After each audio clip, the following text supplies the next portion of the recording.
கர்த்தர்க்குள் ஸ்தோத்திரம். இன்றைய மன்னா.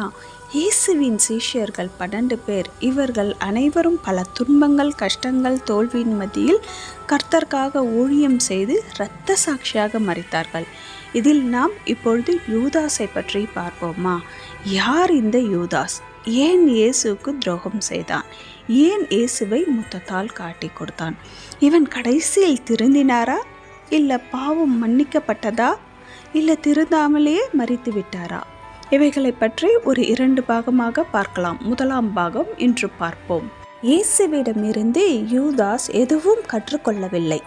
மனம் மாறவே இல்லை. இவன் ஒரு பணம் பணம் பணம் என்று அவனுடைய உள்நோக்கமே சரியில்லை. அதனால்தான் பிசாசுனவன் அவனை ஆட்டி படைத்தான். ஆமாங்க, மத்தை 12:4-5 கூட பாருங்க, மார்க் 14:3-6 கூட படிங்க. ஒரு ஸ்திரீ நலதம் என்னும் தைலத்தை இயேசு அவர் சிரசின் மேல் ஊற்றிய பொழுது, இந்த தைலத்தை ஏன் வீணாக செலவழிக்கிறீர்கள்? 300 பணத்துக்கு அதிகமாக விற்று தரித்திரத்திற்கு கொடுத்துருக்கலாமே என்று பலர் முறுமுறுத்தனர் அல்லவா? அதில் நம்ம யூதாஸோ ஒருவர் தாங்க. ஆமாம், இவர் அந்தி கிறிஸ்துன்னு சொல்கிறாங்கல்ல பைபிளில். யோவான் 17:12, 2 தெசலோனிக்கர் 2:3 கேட்டின் மகன் என்ற ஒரு வார்த்தை வரும்.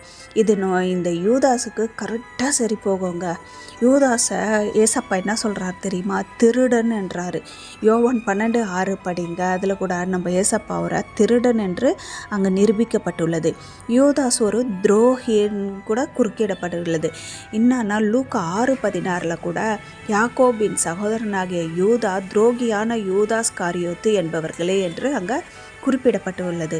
அது மட்டும் இல்லாமல் நம்ம ஏசப்பா இவரை பிசாசு என்றார். யோவான் 6:70 பாருங்க, இயேசு அவனை பிசாசு என்றார் என்று உள்ளது. 3.5 வருடம் இயேசுவோடு இருந்தும் அவன் உலக ரீதியான பிசாசின் கிரியைகளால் ஏவப்பட்டிருந்தான். இயேசுவோடு இருந்தாலும் ஒரு ஐக்கியம் இல்லைங்க. சீஷரிடமும் ஐக்கியம் இல்லை. இயேசுவோடு இருந்து இயேசுவை மரணத்துக்கு முத்தத்தால் ஒப்பு கொடுத்தானுங்க. மத்த 26:49-50 கூட பாருங்கள், வஞ்சனையான முத்தம். அது ஒரு வஞ்சனையான முத்தத்தால், துரோகமுள்ள முத்தத்தால் காட்டி கொடுத்தான். ஆனாலும் இயேசு அவனை என்னன்னு கூப்பிட்றாரு?